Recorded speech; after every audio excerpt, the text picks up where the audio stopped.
Les aliments consommés par les animaux et par l'homme sont indispensables au fonctionnement des différentes cellules de leur organisme.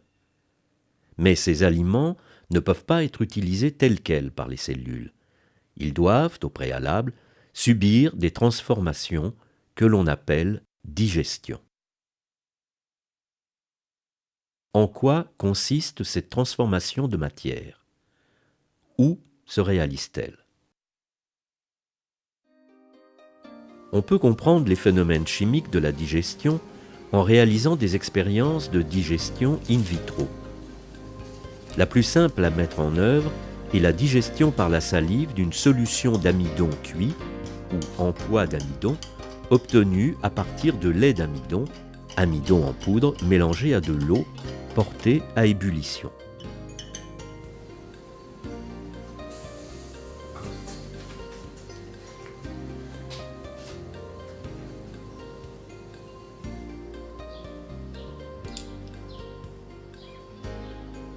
Deux tubes sont placés dans un bain-marie à 37 degrés Celsius. Le tube 1 contient de l'emploi d'amidon, le tube 2 contient de l'emploi d'amidon additionné d'un peu de salive fraîche.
Deux prélèvements de chaque tube sont réalisés toutes les 3 minutes.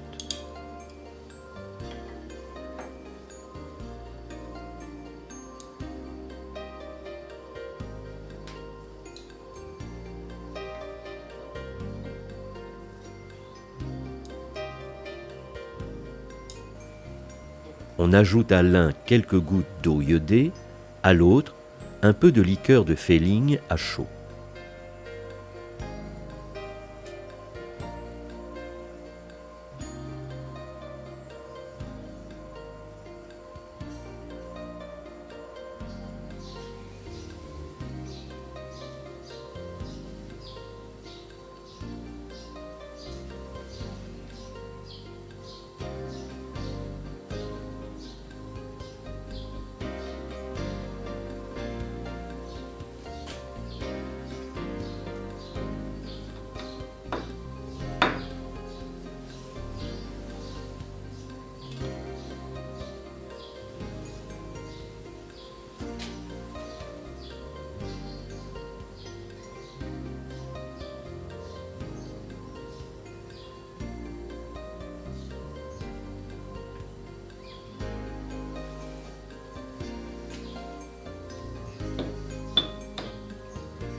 Pour le tube 1, le test à l'eau iodée est positif et la liqueur de Fehling n'est pas réduite.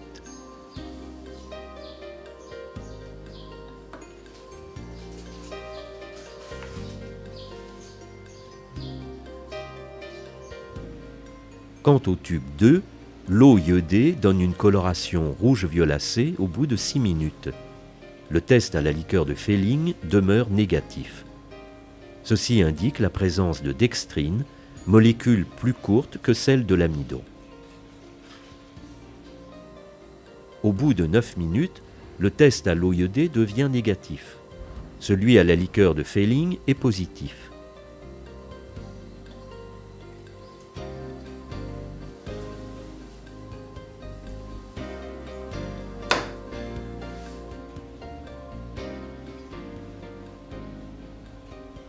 l'amidon s'est transformé en un sucre réducteur, le maltose.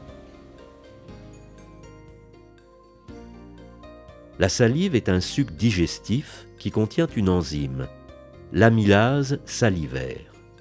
Dans un tube qui contient de l'empois d'amidon sans salive, des molécules de maltose apparaissent cependant au bout de quelques jours. Quelques dizaines d'années plus tard, tout l'amidon aurait disparu. Ainsi, l'enzyme accélère considérablement une réaction qui pourrait se produire spontanément sans elle, mais qui serait extrêmement lente. Certaines réactions chimiques sont ainsi accélérées plusieurs milliards de fois par la présence d'une enzyme. Une enzyme est un catalyseur biologique. Diverses enzymes sont sécrétées à différents niveaux de l'appareil digestif. Intéressons-nous à l'anatomie de l'appareil digestif. L'anatomie de l'appareil digestif diffère selon les groupes d'animaux, mais on retrouve toujours la présence d'un tube dans lequel circulent les aliments. Des glandes digestives sont associées à ce tube. Chez les mammifères, le tube digestif débute par la cavité buccale. Il comprend ensuite l'ésophage, l'estomac, l'intestin grêle et le gros intestin. Les glandes digestives sont de deux sortes. Les premières, plus volumineuses, situées à proximité du tube, y déversent leurs produits de sécrétion par de fins conduits. C'est le cas des glandes salivaires,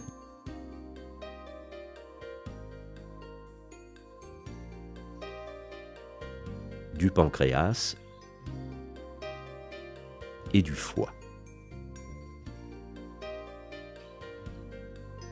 Les secondes, microscopiques, sont contenues dans la paroi même du tube digestif, estomac et intestin grêle.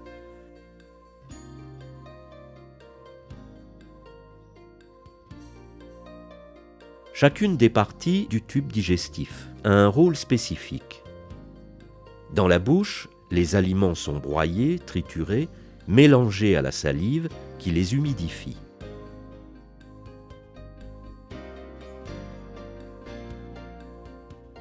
Comme on l'a déjà vu, c'est là que débute la digestion des molécules d'amidon.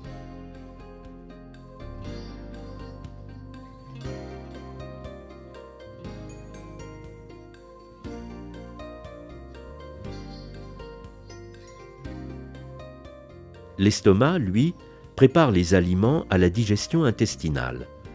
En effet, l'acide chlorhydrique dénature les protéines, ce qui favorise l'action des enzymes. D'autre part, la pepsine, enzyme la plus importante du suc gastrique, assure une dégradation partielle des protéines en peptides plus simples.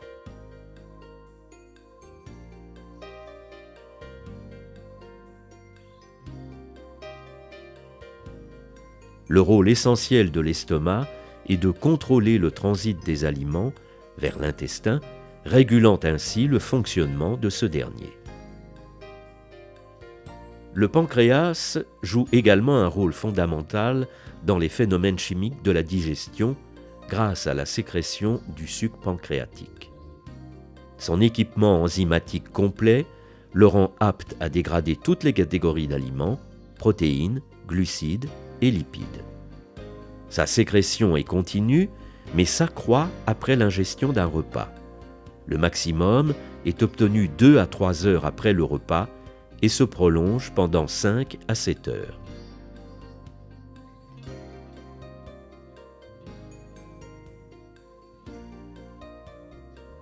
L'intestin grêle, quant à lui, grâce aux enzymes libérées par les cellules de son épithélium, complète les transformations réalisées par le suc pancréatique.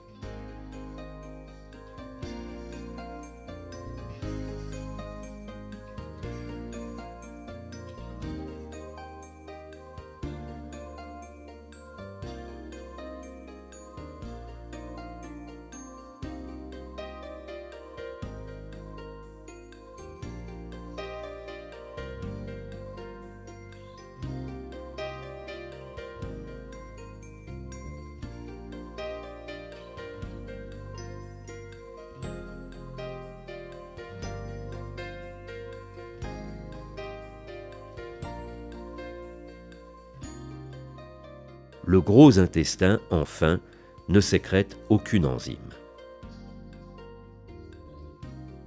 Au terme de la simplification moléculaire qui constitue la digestion, l'intestin grêle renferme un liquide, le chyle, comportant des nutriments à petites molécules et des substances non digestibles.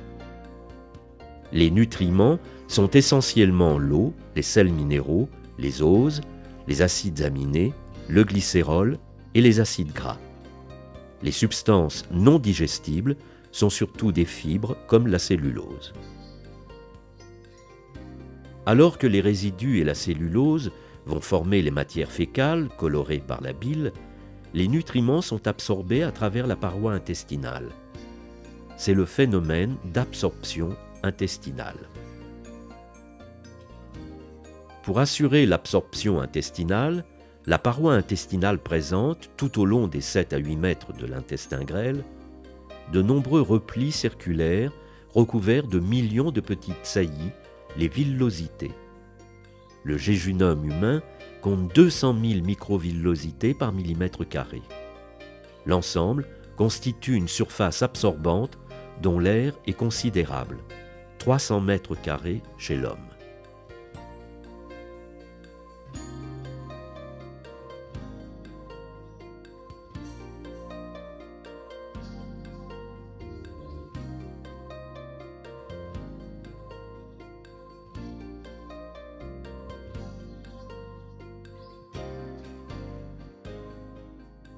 Chaque villosité est limitée par une couche de cellules dont la membrane, située du côté de la lumière de l'intestin, présente de nombreuses digitations, les microvillosités.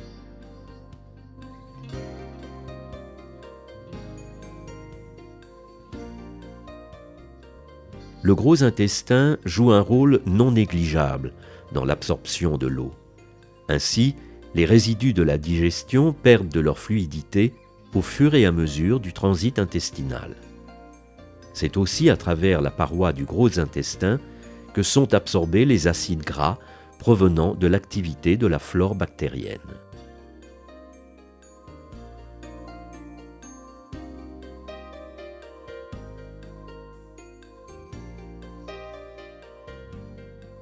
Après avoir traversé l'épithélium intestinal, les substances absorbées empruntent 2 voies. L'eau, les sels minéraux, les oses et les acides aminés passent directement dans le sang.